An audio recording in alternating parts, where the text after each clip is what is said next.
Jadi merupakan salah satu alat pembagian dari Bareskrim Mabes Polri dalam hal sebagai pembuatan data awal sidik jari sebelum kita memperoleh SKCK. Kemudian hal ini juga berlaku memudahkan penyidik untuk menemukan pelaku dari sebuah KTP, dari sebuah KTP atau dari sidik jari yang bersangkutan. Ini sangat membantu kami dalam hal mengidentifikasi para pelaku, siapa pelaku yang sebenarnya ataupun korban yang mukanya hancur sekalipun kami bisa tahu dari sidik jari yang masih utuh.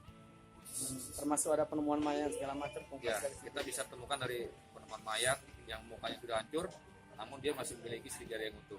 Itu kami pernah lakukan di beberapa penyidik di beberapa TKP. Jadi ini sangat berfungsi untuk mengidentifikasi dari sidik jari manusia yang dimana setiap manusia tidak memiliki sidik jari sama. Itu salah satu mengidentifikasi salah satu sidik jari, yang kedua DNA, yang ketiga gigi. Jadi untuk mempermudah mengidentifikasi wajah korban yang sudah hancur ataupun pelaku sekalipun.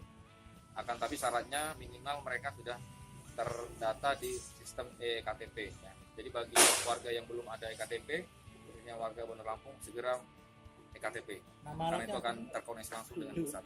Nama alatnya apa nih? Secara spesifik Ya mungkin namanya MDIS ya.